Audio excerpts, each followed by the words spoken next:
দর্শক আমরা দেখতে পাচ্ছি যে মেইন রোডে কিন্তু পুলিশের শক্ত অবস্থান।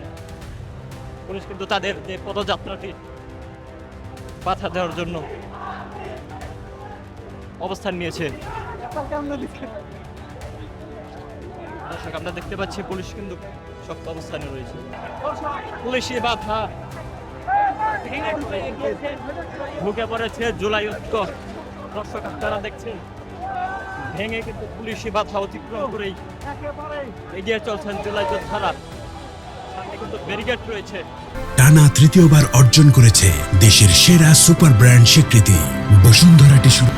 দর্শক আপনারা দেখছেন পুলিশ এবং জুলাই যোদ্ধা কিন্তু মুখোমুখি অবস্থানে নিয়েছে। পুলিশের একটি বাধা অতিক্রম করে কিন্তু তারা এখানে অবস্থান নিয়েছে এবং পরবর্তীতে ব্যারিকেড বসানো হয়েছে এবং ব্যারিকেড অতিক্রম করে তারা কিন্তু ঢোকার চেষ্টা করছে। দর্শক দেখানোর চেষ্টা করছে কালো কণ্ঠের মাধ্যমে। আমরা দেখতে পাচ্ছি পুলিশের জলকামান কিন্তু এখানে উপস্থিত রাখা হয়েছে, নিয়ে আসা হয়েছে পুলিশের জলকামান। সমস্ত প্রস্তুতি নিয়ে রেখেছে পুলিশ। আমরা দেখতে পাচ্ছি জুলাই ঐক্যের নেতাকর্মীরা তারা মিছিলটিতে অংশ নিয়েছেন এবং তারা এগিয়ে চলছে ভারতীয় হাইকমিশনের দিকে।